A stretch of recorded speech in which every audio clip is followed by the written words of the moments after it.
آپ سب کا استقبال ہے ٹیلی نیوز 24/7 پر۔ ناظرین، AIMIM صدر و MP حیدرآباد بیرسٹر اسد الدین اویسی نے آج بروز 11 جولائی کو ایک بہترین بیان دیتے ہوئے تلنگانہ حکومت کو آگاہ کیا۔ انہوں نے کہا کہ تعمیراتی کاموں سے بھی زیادہ قیمتی انسانوں کی جان ہے۔ انہوں نے کہا کہ میڈیکل انفراسٹرکچر کو مضبوط کرنا ہے تو لازمی ہے کہ ہاسپٹلز تیار کیے جائے، ویکسینیشن ڈرائیو ہر مقامات پر لگائے۔ ساتھ ہی انہوں نے عوام سے ویکسین لینے کی بھی گزارش کی۔ یہ بیان AIM صدر و MP حیدرآباد بیرسٹر اسد الدین اویسی نے جب دیا تب وہ الٹرا ماڈرن کے 23 بیڈز کا افتتاح کر رہے تھے، آئسولیشن وارڈز کا اندو US ہاسپٹل پلٹن ملک پیٹ پر۔ آئیے ناظرین سنتے ہیں آگے کی تفصیلات۔ AIM صدر و MP حیدرآباد بیرسٹر اسد الدین اویسی کی زبانی۔ محترم جناب انیس صاحب جو ساہتیہ اکیڈمی کے ذمہ دار بھی ہیں، چیئرمین بھی ہیں، محترم جناب ڈاکٹر عامر اللہ خان صاحب مشہور ماہر معاشیات، جناب احمد بلالہ صاحب متعلقہ رکن اسمبلی ملک پیٹ، اس اسپتال کے تمام ڈاکٹرز، ساہتیہ ٹرسٹ کے تمام ٹرسٹیز، معزز حاضرین اکرام اور ہمارے تمام صحافت سے تعلق رکھنے والے ذمہ دار جرنلسٹ، یہ بڑی خوشی کی بات ہے کہ آج ساہتیہ ٹرسٹ اور محترم جناب منظور غوری صاحب کی محنت اور کاوشوں کے نتیجے میں آج یہاں پر اس اسپتال میں 13 وینٹیلیٹرز بیڈ کا افتتاح کیا گیا، جس میں سے 3 بیڈ ان خاص کووڈ پیشنٹس کے لیے مختص کیے گئے ہیں جن کو ڈائلسس کی ضرورت پڑتی ہے جب وہ کووڈ کے شکار ہوتے ہیں۔ اور ہماری تو اللہ سے یہ دعا ہے کہ انشاءاللہ تعالی تیسری ویو دنیا کے کسی حصے میں، کسی ملک میں اور خاص طور سے ہمارے وطن عزیز میں وہ نہ آئے، مگر ہم کو جیسا کہ انیس صاحب نے کہا کہ ہم کو تیاری کرنا ہے، اور جو ماہرین نے اس بات کو کہا کہ دوسرے ویو کے دوران میں وینٹیلیٹرز اور اس کے ساتھ اس کے بیڈ کی بہت ضرورت تھی، اور وینٹیلیٹرز بیڈ کے نہیں ہونے کی بنا پر کئی لوگوں کی جانیں بھی چلی گئی، اور ساتھ ہی ساتھ آپ اور ہم یہ بات کو جانتے بھی ہیں کہ کووڈ جب ہوتا ہے تو اس کا علاج بڑا مہنگا ہوتا ہے۔ اب ظاہر ہے کہ اسپتال کو اپنے اخراجات کو بھی نکالنا پڑتا ہے، کیونکہ باہر سے لوگ تنقید تو کر دیتے ہیں، مگر اگر آپ انیس صاحب سے پوچھیں گے یا جو ڈاکٹر صاحب وہاں پر بیٹھے ہیں ان سے آپ پوچھیں گے کہ کووڈ کے دوران میں کوئی بھی ڈاکٹر، کوئی بھی نرس 10 بار سوچتے وہ لوگ اس اسپتال میں جا کے علاج کرنے کے لیے، کیونکہ وہ اپنی جان کو خطرے میں ڈال کر پیشنٹس کا علاج کرتے ہیں۔ اور کئی اسپتال میں 8 دن یا 9 دن ایک ڈاکٹر، ایک نرس کام کرتے، اس کے بعد پھر ان کو 8-10 دن کی چھٹی دی جاتی تاکہ وہ دوبارہ سیف ہو کر ان کا ٹیسٹ کرا کر ان کو اسپتال میں آ کر مریضوں کا علاج کریں۔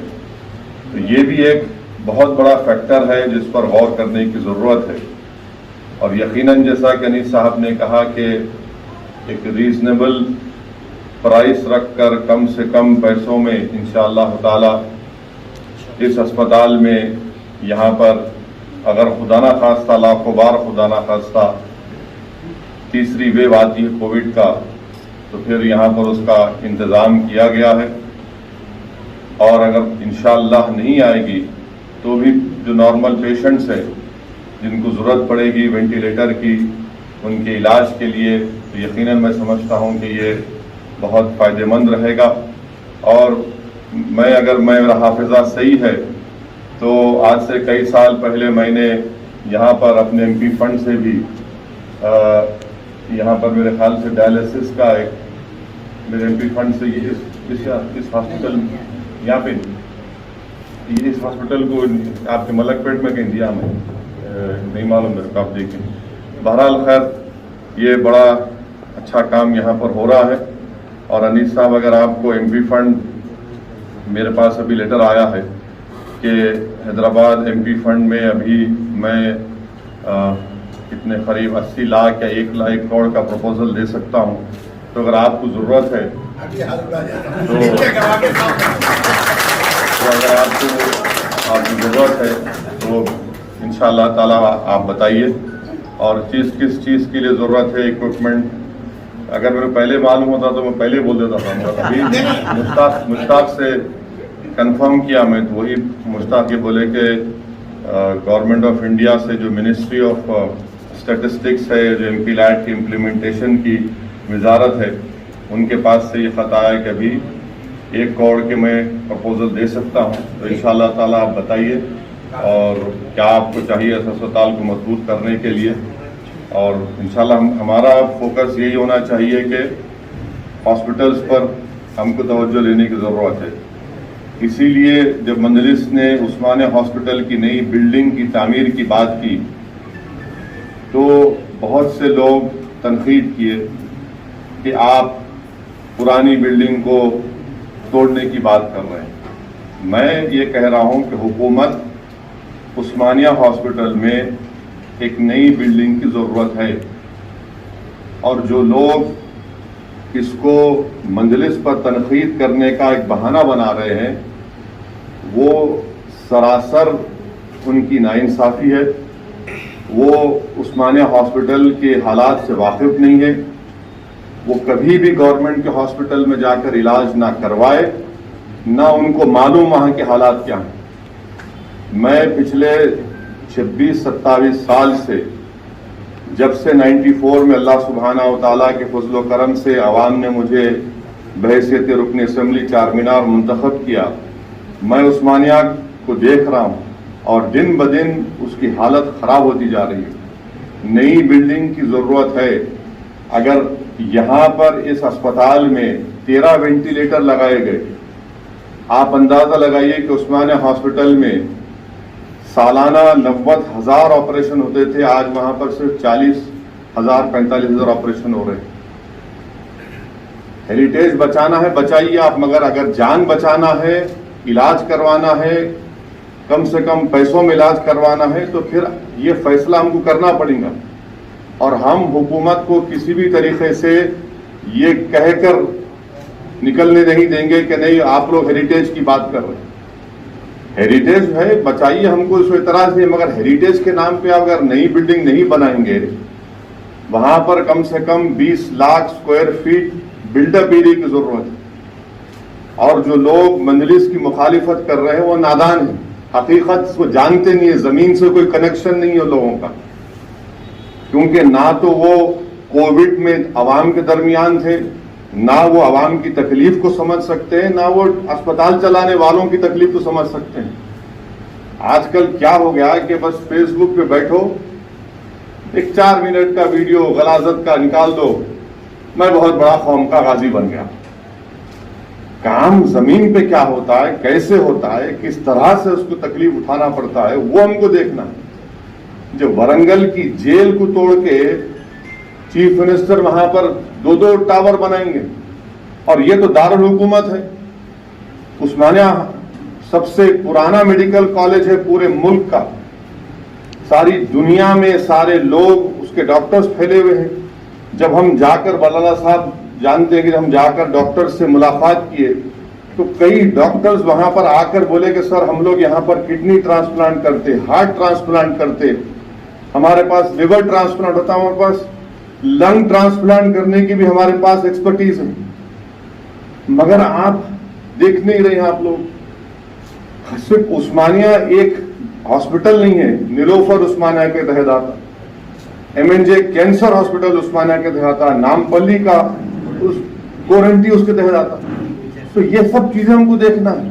तो इसीलिए आवाम भी इस बात को महसूस कर चुकी है कि यकीनन रोड, ड्रेनेज, आपका रोड वाइडनिंग, बरखी, आबरसानी जरूरी है, मगर कोविड के इस तजुर्बे के बाद, तकलीफ दे तजुर्बे के बाद आवाम इस बात को अब मुतालबा कर रही है कि आप हमारे लिए सेहत का क्या इंतजाम करेंगे, क्योंकि ये बात आमिर भाई इकोनॉमिक्स के एक्सपर्ट हैं, हेल्थ के एक्सपर्ट हैं। मैं जो कुछ थोड़ा बहुत मुझे समझ में नहीं आता तो आमिर भाई को फोन करके पूछता हूं, उनका दिमाग खाता हूं। आमिर भाई खुद आपको बताएंगे कि इस मुल्क में मखरूज होने का कई असबाब हैं, वजह है, मगर सबसे बड़ी वजह है कि अगर कोई गरीब के खानदान में बीमार पड़ जाता तो वो कर्जों के चक्कर में पड़ जाता, तो उसको देखते हुए हमको उस्मानिया बिल्डिंग को बनाने का है और बनाएंगे इंशाअल्लाह ताला। मैं जो है ये चीखने पुकारने वालों से मेरे कोई फर्क नहीं पड़ता, क्योंकि ये मौका है, सही वक्त है। तो मैं ये बोलना भी चाह रहा हूं कि बनाएंगे हम इंशाअल्लाह ताला, चाहे वो हेरिटेज की बिल्डिंग को रखते नहीं रखते, वो केसीआर का मसला है। सांप मेरे गले में डाल के नहीं फिरने वाला हूं मैं, सांप उनके गले में पड़ेगा, उन्हें संभालो सांप। हमारे को बिल्डिंग होना, नई बिल्डिंग होना और बनाएंगे इंशाअल्लाह ताला, लड़ेंगे सीएम से बोला।